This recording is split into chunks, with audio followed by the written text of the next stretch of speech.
grande alegria, um grande privilégio poder vir aqui, estar com os irmãos essa noite. Há umas três semanas, pastor, umas 3 semanas pude vir aqui com um irmão de Bonfim Paulista para a reunião de homens. Foi uma grande bênção para mim, porque eu pude vir o pastor pregando. O pastor Milton agora já não tem mais a bênção de tê-lo pregando, escutando ele pregar. Agora sou eu que estou à frente lá em Bonfim Paulista. Na verdade, estou ajudando. Minhas mãos estão estar à frente, mas na verdade eu estou ajudando a igreja ali. Eu e a minha esposa fomos para o Bonfim Paulista em março. E como o plano de Deus é perfeito, e como Deus sabe tudo de forma perfeita, nós chegamos lá 2 semanas depois.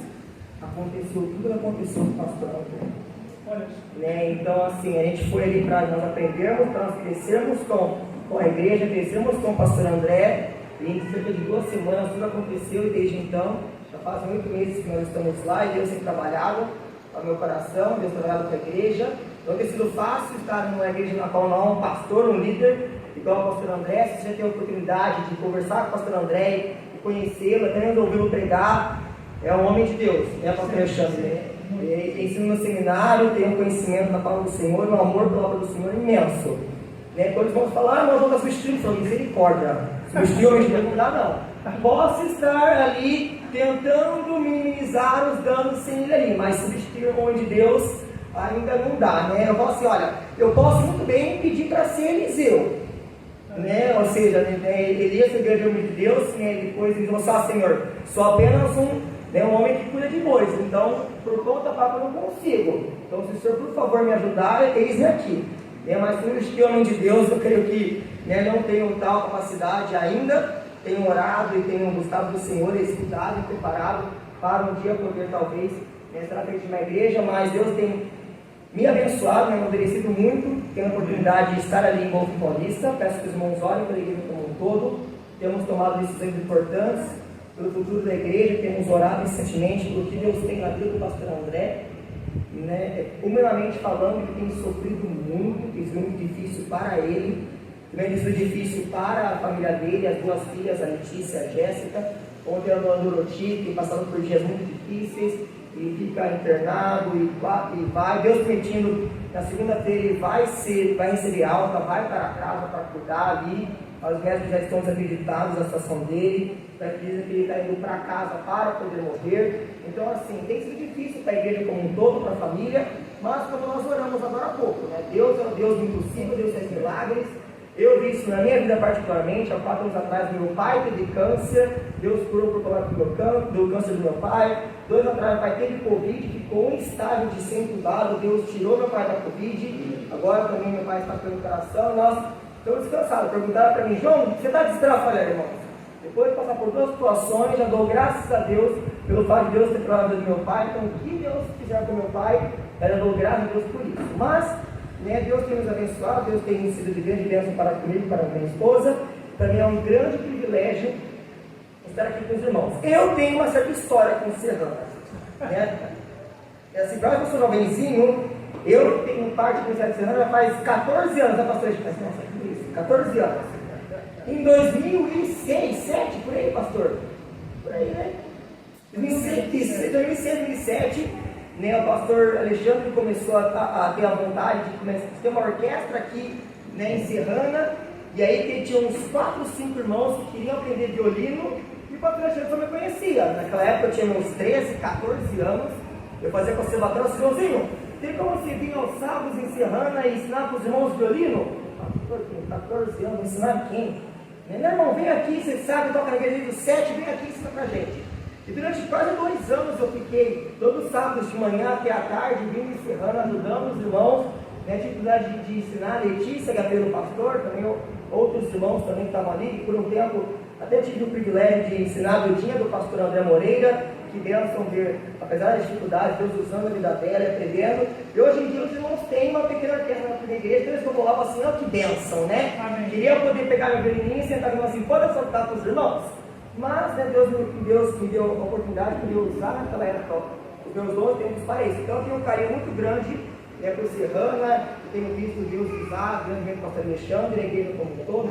Então para mim realmente é um grande privilégio de uma grande oportunidade de estar aqui com os irmãos essa noite, poder abrir a palavra do Senhor e pregar aos irmãos. Bem, os irmãos sabem que nós somos o tipo de pessoas que nós gostamos de olhar ao nosso redor, ver as pessoas e tentar talvez descobrir, entender o que a pessoa faz, de onde ela é, se por acaso, dependendo da vestimenta da pessoa, e fala assim, esse daí deve ser crente, ou esse daí deve ir para alguma denominação, ou uma igreja, só pela forma de vestir. Devido da forma como a pessoa te saúda, né, talvez com graça e paz do Senhor, né, arroba, sei lá, de forma, a gente já sabe mais ou menos, essa pessoa talvez veio de tal região do país, ou se não veio de tal denominação. Isso faz com que nos chame atenção, ou faz com que nós prestemos atenção. Esse tempo atrás, no domingo à tarde, estava me preparando para ir para Novo Paulista, eu estava com a Laine, estava com a família no braço, eu estava saindo do meu condomínio, e aí um casal estava entrando e falou assim, olha moço, ora por mim hoje. Aí eu olhei para a pessoa, tá bom, eu falei assim, orar por ela? Por que a pessoa pediu por oração? O que tem a ver? Só ficou bonito? E eu olhei no meu braço, eu estava com a Bíblia na mão. E eu falei, olha que interessante, a pessoa automaticamente conseguiu relacionar o fato de estar com uma Bíblia na mão, com o fato de estar na casa do Senhor e até mesmo orar. Né? Segurando a mão? Melhor? Tá bom, Luciano. Obrigado, Chicão. Tudo bem, Luciano? E aí, obrigado, pastor. E isso me fez parar para pensar, olha que interessante. Talvez pequenas ações e pequenas situações fazem que as pessoas olhem ao nosso redor e observem. Só que já imaginou se por acaso fosse o contrário?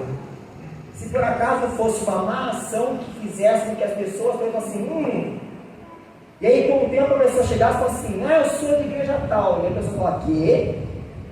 Você de igreja? Mas esse tempo atrás eu ouvi, eu percebi você agindo de tal forma.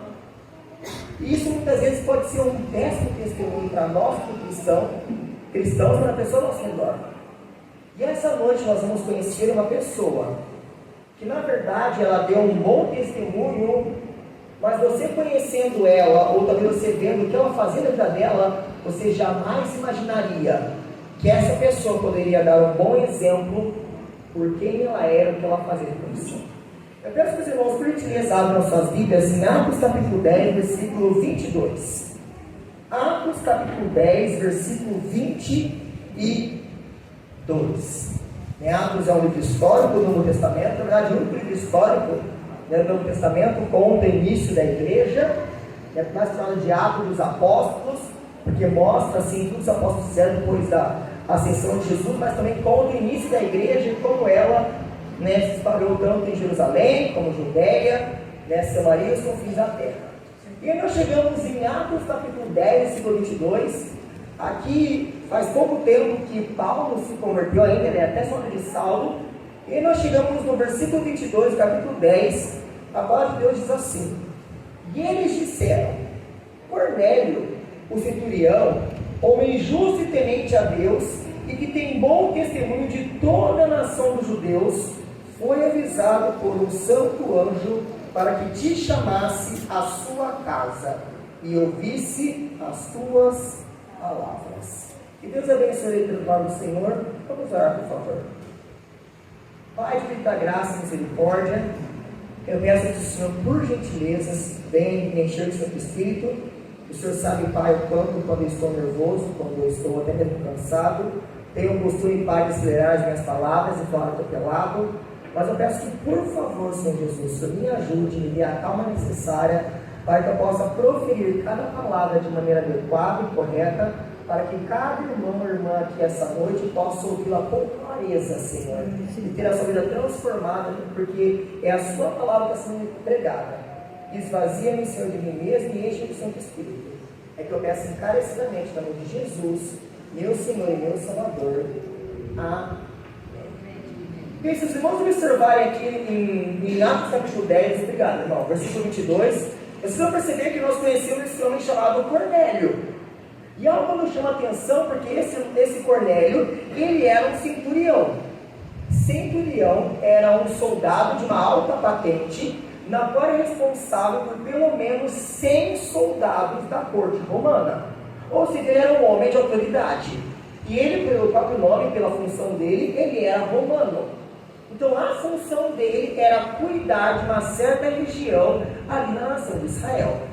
E no caso aqui, se você olhar no versículo 2, né, do capítulo 10, você vai perceber que esse homem ele era de Cesareia. Eu não sei se eu tenho com os irmãos um slide mostrando um mapinha. Não tem, mas tudo bem. Mas Cesareia era uma cidade marítima, ou seja, uma cidade que ficava ali no litoral, uma cidade praieira, e ela conectava, ela conseguia ter acesso a diversas partes de Israel para o lado leste, ou seja, o lado esquerdo do mundo. Então era uma cidade muito famosa e muito conhecida, e também uma cidade com certo poder aquisitivo. E ao mesmo tempo, Cesareia era central, né, ou seja, era o QG, o quartel-general administrativo de Roma todo ali em Israel. E esse Cornélio, ele era centurião, ou seja, ele é responsável não somente por ser soldado, mas essa região inteirinha. Então pensa comigo, se ele é um centurião de uma alta patente, e ele está ali para cuidar do povo de Israel, você vai achar que ele é uma pessoa que vai tratar o povo de Israel de que maneira? Boa? Não. Ele era responsável por manter com que os publicanos cobrassem o imposto necessário, ele fazia com que o povo de Israel talvez chegasse ao ponto de não se rebelar contra Roma, até porque se rebelasse até chegar o recado em Roma e o pessoal vinha ajudar, já tinha uma guerra que era bem distante de Roma, de Cesareia. Só que nós vemos aqui no versículo 22 que esse homem Cornélio, ele é um homem diferente. Na verdade, nós vamos ver, através da vida de Cornélio, 7 características desse Cornélio e o impacto que essas características e forma dele viver causou nas pessoas ao redor dele. E ao mesmo tempo, eu desafio a mostrar para os irmãos o quanto a forma como você vive pode causar um impacto, tanto positivo ou negativo, na vida das pessoas ao nosso redor. Então, em primeiro lugar, nós podemos ver na vida de Cornélio que Cornélio era um homem piedoso. Olha o versículo 2, por gentileza, de Atos 10. Fala assim, ó. Né? Então, no versículo 1, e havia em Cesareia um homem por nome Cornélio, centurião da corte chamada italiana, piedoso. Sim. A palavra piedoso quer dizer que era uma pessoa que tinha piedade. Só que para e pensa, combina com um homem de alta patente militar ser uma pessoa piedosa? Se eu chegasse e falasse, olha, tal fulano é um coronel, é um general que está ali no seu país para manter a ordem, você acha que ele seria que tipo de pessoa? Uma pessoa que, se você não fizesse o que eu queria, ou que eu mandasse, punição, ou se não prisão, até mesmo morte, por quê? Eu tinha que manter a ordem naquele lugar. Só que Cornélio, ele era conhecido por ser um homem piedoso. Amém. Ou seja, as atitudes de Cornélio faziam com que as pessoas entendessem que, seja lá o que você fizesse, Cornélio vai tratar com você com piedade, com misericórdia, com graça, com amor. Quantas vezes, talvez eu e você como cristãos, as pessoas ao nosso redor, nós não temos essa mesma piedade. Nós temos a tendência de talvez querer julgar, apontar o dedo, ou falar algo assim, e nós não temos a piedade que esse mundo precisa das nossas vidas. Não. Nós temos o papel realmente de juiz, e não de piedade como Cornélio fazia. Mas não somente isso, Cornélio também era conhecido por ser um homem justo. Olha o versículo 22, por gentileza. Nem eles disseram, Cornélio, centurião, homem justo. Imagina quão difícil é para uma pessoa ser responsável por mais de 100 homens, estando em sua liderança uma cidade poderosa para a corte romana, e ainda talvez não ser uma pessoa que faz coisas erradas, que manipula talvez por mais poder ou por mais situação. E se você conhecer um pouco da história, né, Roma acabou sendo conhecido por um país que, na verdade, o que ele mais fazia era fazer negociações na qual tirar vantagem, tanto que Roma sabia o que os publicanos faziam, apoiavam, e desde que não causasse nenhum tumulto, eles estavam por bem fazer isso. Ou seja, já se era de esperar de pessoas de patentes vindo de Roma, que eles aproveitariam do máximo, tentariam enfraquecer ao máximo a nação que estava sendo subjugada. Para quê? Para que eles não crescessem a ponto de querer se rebelar contra aquele país. Mas não era o caso de Cornélio. Amém. Cornélio era conhecido por ser um homem justo. que tomavam ações e decisões nas quais tratavam com igualdade, com justiça, tudo ao seu redor.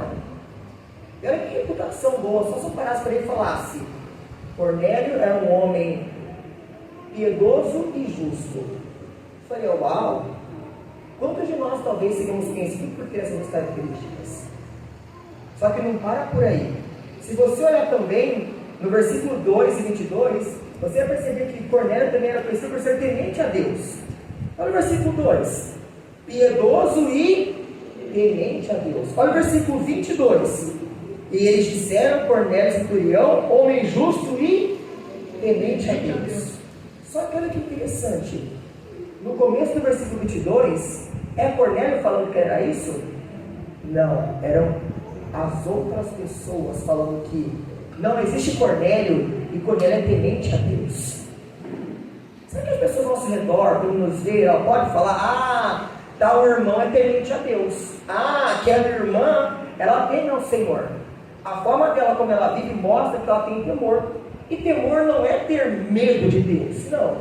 É ter reverência, é ter amor, como o pastor Babajani já disse, é nós darmos tudo de nós em amor e por causa de tudo que Deus fez por nós. Isso é temer a Deus. Só que o homem de poder que nem Cornélio, a única pessoa talvez que ele deveria temer era César em Roma. Porque talvez acima deles, talvez teriam no máximo 1 ou 2 pessoas. E ele era romano, ou seja, o país dele era um país pagão. A cultura dele era uma cultura pagã. Só que ao redor dele, ele conheceu talvez pessoas, e eu creio piamente, pela idade dele, a posição dele, que provavelmente ele viu, e talvez até não ouviu falar de Jesus. E a história de Jesus, porque aqui não se tem muito tempo desde que ascendeu. Isso causou impacto na vida de Cornélio, a ponto de ele ser visto e considerado como um homem temente a Deus. Amém. Só que não somente isso também, irmãos. Cornélio era conhecido por ser um homem que dava esmolas para o povo de Israel. Olha o versículo 2 para a gente ver de novo. Piedoso e temente a Deus com toda a sua casa, o qual fazia muitas esmolas ao povo. Olha o versículo 4 de novo.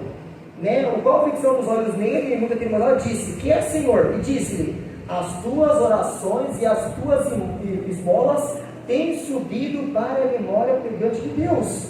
Olha o versículo 31, do versículo 10, fala: e eis que diante de mim se apresentou um homem com vestes resplandecentes e disse: Cornélio, a tua oração foi ouvida e as tuas esmolas estão em memória diante de Deus. Calma lá. A função de Cornélio não era enfraquecer o povo de Israel para que eles não tivessem poder aquisitivo, para poder também se rebelar ou crescer como empresa. Ou empresa não, como país, perdão. Mas o que Cornélio fazia? Cornélio, se precisava, ele estava no bolso dele e falava: toma, você precisa de comida para poder alimentar sua família? Está aqui. Você precisa de ajuda? Calma aí, soldado, ajuda essa família que está precisando de ajuda. Que exemplo, irmãos, que a gente pode fazer de Cornélio. E quantas vezes talvez eu e você, quando nós olhamos ao nosso redor, nós temos chance do dia a dia de ser de bênção para as pessoas, nós muitas vezes não somos. Bem, eu sou um professor, então eu trabalho pelo menos em 2 lugares. Eu trabalho no Colégio Batista, Colégio da Igreja lá de Ribeirão, como eu trabalho na Wizard, e da minha casa até a escola, dá uns 5 minutos, eu atravesso a João Bim, a maioria dos irmãos conhece Ribeirão, atravesso a João Bim. E aí quando você chega na João Bim, Cômera Júnior, tem um semáforo, à esquerda tem um posto de Ipiranga, e eu estava num dia de manhã, era uma quinta-feira de manhã, por volta das 6h50 da manhã, eu paro no semáforo e tinha uma senhora, uma moça, com uma caixa de paçoca, vendendo paçoca para conseguir algum dinheiro. E eu era o segundo carro da fila, perto do semáforo, e aí eu olhei na frente, a senhora estava oferecendo uma carro da frente, e a moça parou e ficou conversando alguns segundos com o moço. Gente, daqui a pouco o semáforo abre, essa senhora está aí, o que está acontecendo? Eu vejo ela conversando, alguns segundos se passaram, e de repente eu só vejo saindo da janela do carro na minha frente uma nota de R$100. Na hora eu falei assim: eita! Falei, eu não tenho vontade de R$100 no dia que eu estava dando minhas contas. Mas aí, como ser humano, eu falei assim: nossa, calma aí. Se essa senhora, talvez, em uma semana, consegue, sei lá, vender 100 paçoquinhas a R$1, ela é feira de 100 paçoquinhas a R$1 para conseguir esse dinheiro. Esse senhor, num ato, em questão de segundos, dá para essa senhora R$100. E eu, por ser professora, tive que aprender a fazer leitura labial, mas essa senhora estava de máscara. Assim, ai senhor, por que eu não consigo saber o que está acontecendo? Eu se lembro da senhora forçando esse senhor para poder pegar algumas paçocas. O moço parece que se recusou, mas no final pega 3 paçocas, agradece, e aí o sinal abre e eu vou embora, e a senhora, por alguns segundos, trava no meio do negócio, assim, meu Deus do céu, por que eu estou mulher ganhar R$100 se atropelar logo em seguida para o motoqueiro? E aí eu fiquei curioso, fiquei observando pelo retrovisor, eu vi a senhora indo para a calçada, tinha uma senhora vendendo pão de prato, e ela, tipo assim, assustada. E eu me lembro, olhando para o carro atrás, e tinha como se fosse um colante no carro, era um sandeiro, e tinha uma imagem, né, um símbolozinho da Nossa Senhora. Na hora eu parei e falei assim, uau, eu não preciso saber de muita coisa, mas eu que pelo menos a pessoa ali fez uma boa ação, ou seja, deu esmola. E se fosse eu o primeiro da fila? Será que eu teria o amor pela pessoa? Teria coragem de dar R$2, R$5, R$10, R$50 para a senhora? E talvez falasse um Deus abençoe? E aí eu lembro que dali até a escola, dali mais 2 minutos, eu cheguei na escola chorando. Falei, pronto, vou chegar na escola, mas eu vou achar que estou passando mal. Eu falei, Senhor, muitas vezes eu dou mau testemunho às pessoas ao meu redor, porque eu não parava para pensar na cidade do próximo. E uma pessoa na minha frente deu um bom testemunho, dando esmolas. E se os irmãos observaram na leitura, e se você olhar o contexto, um anjo do Senhor chega para Cornélio e fala para ele para ele chamar Pedro, porque Pedro tem uma mensagem que ele quer ouvir. E o anjo do Senhor chega e fala, Cornélio, as tuas orações e as tuas esmolas chegaram à memória de Deus. Ou seja, Deus não somente viu, mas se agradou e aceitou da sua ação. E se os irmãos observarem logo em seguida, como eu acabei de falar, Cornélio era uma pessoa que orava constantemente. Olha o versículo 2 de novo, irmãos, no capítulo 10. Piedoso e temente a Deus com toda a sua casa, o qual fazia muitas esmolas ao povo e de contínuo orava a Deus. Cornélio não orava só quando a coisa apertava para o lado dele, ou Cornélio só não orava quando talvez ia almoçar ou jantar para uma refeição, ou quando precisava de algo, não. Fazia parte da vida de Cornélio orar.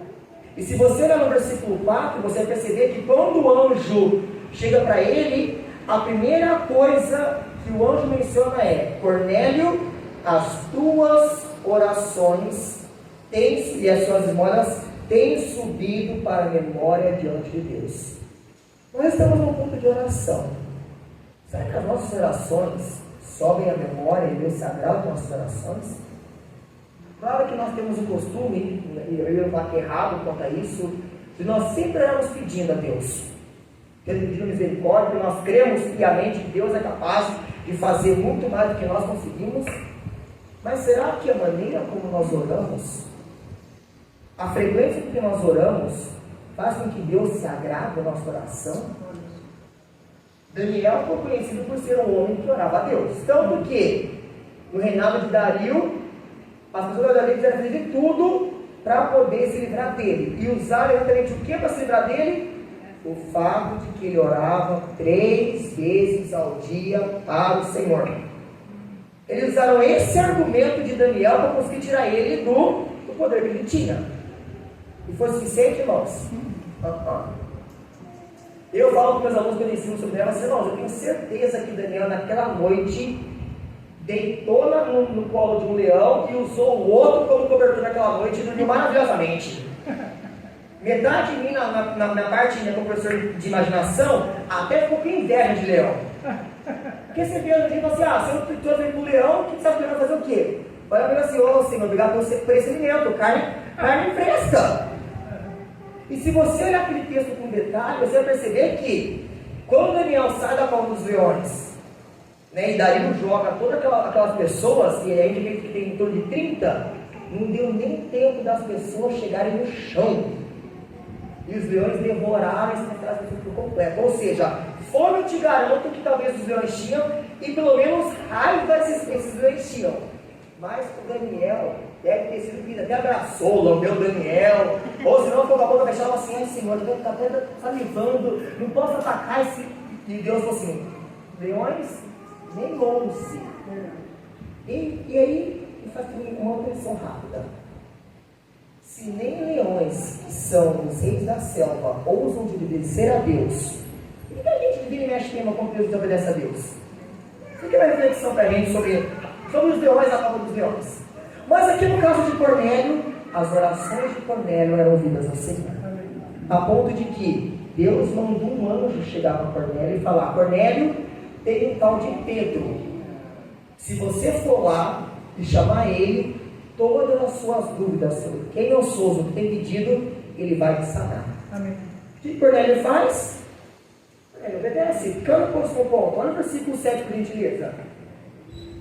O versículo 7 diz assim, ó: e retirando-se o anjo que lhe falava com Cornélio, chamou 2 dos seus criados e a um piedoso soldado dos que estavam a seu serviço, e havendo-lhes contado tudo, os enviou a Jope. Versículo 9: e no dia seguinte, indo ele em seu caminho, e estando já perto da cidade, subiu Pedro ao terraço para orar, e era quase a hora sexta. Assim que o anjo saiu dali de onde estava falando Cornélio, ele falou assim: escuta, você, soldados, 3 homens, vem cá. Vai lá para Jope, tem um tal de Pedro, busca ele e manda vir aqui, porque nós temos algo para fazer. Só que, para um pouquinho, volta no versículo 7. Olha o que fala: chamou 2 dos seus criados e a um piedoso soldado dos seus. Então a forma de Cornélio ser piedoso, isso afeta até mesmo os soldados dele. Amém. Porque perceba que não é o soldado que está falando. Na verdade, aqui Lucas escrevendo falou assim que até os soldados de Cornélio, alguns deles tinham a mesma fama, o mesmo testemunho que Cornélio tinha. Olha o impacto que o bom testemunho causa às pessoas ao nosso redor. Amém. Né? Porque há um ditado que fala assim que a palavra inspira, o exemplo arrasta. Olha o bom testemunho exemplo que Cornélio está dando, até o ponto de que seus próprios soldados têm as mesmas características que ele tem. E o que aconteceu? Logo em seguida, Cornélio foi e mandou trazer Pedro.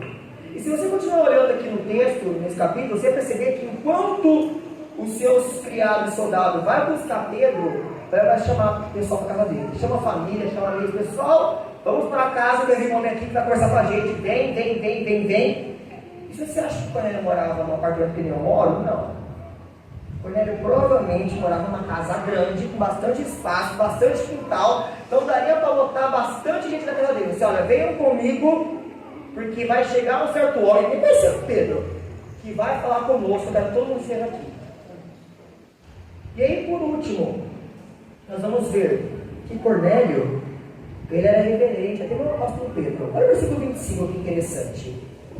Ele fala assim, ó: e aconteceu que, entrando Pedro, saiu Cornélio a recebê-lo. Vou parar por aqui. Um homem do poder de Cornélio, ele não vai às pessoas. As pessoas vão a ele. Ele é um centurião. Ou seja, as pessoas que gastem as passagens para chegar até Cornélio. Só que quando Pedro chegou, ele foi em direção a Pedro. Mas não somente isso, olha que o versículo continua. E prostrando-se aos seus pés, adorou. Gente, a casa de Cornélio estava lotada de pessoas. Poderia ser que o batalhão dele inteiro de 100 soldados estava ali. Qual seria a reação de soldados vendo o seu próprio capitão se ajoelhando por um homem que eles talvez nem conheciam? E no caso de Pedro continuava sendo o quê? Um pescador. Qual que é a imagem que isso traz? Mas Cornélio sabia que se um anjo do Senhor mandar buscar esse homem, quer dizer, esse homem é importante. Claro que aqui, irmãos, para todo mundo entenda que a atitude de Cornélio foi correta, de jeito nenhum. Então, no versículo 26, Pedro fala assim, mas Pedro levantou dizendo, levanta-te, que eu também sou homem. Ou seja, tudo ele não foi correta. Mas mostra o quê? A reverência, o respeito que ele tinha pelo próprio homem de Deus. Será que nós temos essa reverência? Talvez pelo homem de Deus, quando o homem de Deus vem aqui ao culto e prega. Talvez pelas coisas de Deus, quando nós estamos na casa do Senhor e vamos louvar, vamos orar. Talvez temos essa reverência. Sabe quando nós oramos, nós chegamos a Deus? Deus, é o seguinte, eu preciso tal coisa e pai, preciso para ontem. Ei, irmão, você não sabe como me salve o nervo quando eu escuto orações. Senhor, eu determino. Oi, querido. Oi, se eu roubar a minha irmã, eu determino, eu tomei 2 na cara. O que sou eu que eu falo da minha mãe que está desse jeito? Senhor, eu quero que o Senhor faça tal coisa por mim. Quem somos nós, irmão, perante Deus, para tal coisa? Mas a questão é, Cornélio não era qualquer pessoa. Cornélio era um homem de alta patente. Só que ele entendeu rapidamente a hierarquia que existia espiritual entre não somente ele e Deus, porque ele era temente a Deus, mas entre ele e os homens de Deus, e o homem de Deus ele teve. E eu não sei se os irmãos sabem da história de Cornélio, mas até aqui esse momento da história, Cornélio não era salvo. O irmão João, Cornélio não era salvo. Tanto que Pedro foi até Cornélio exatamente para esclarecer um monte de dúvida que Cornélio tinha. Cornélio apenas temia a Deus e orava, mas conhecia mesmo quem era Deus, a palavra, Cornélio tinha um pico de emoção. E mesmo assim ele já era conhecido por tudo isso. E aí você que somos filhos de Deus, será que nós teríamos uma característica igual a Cornélio? 2, 3, 4?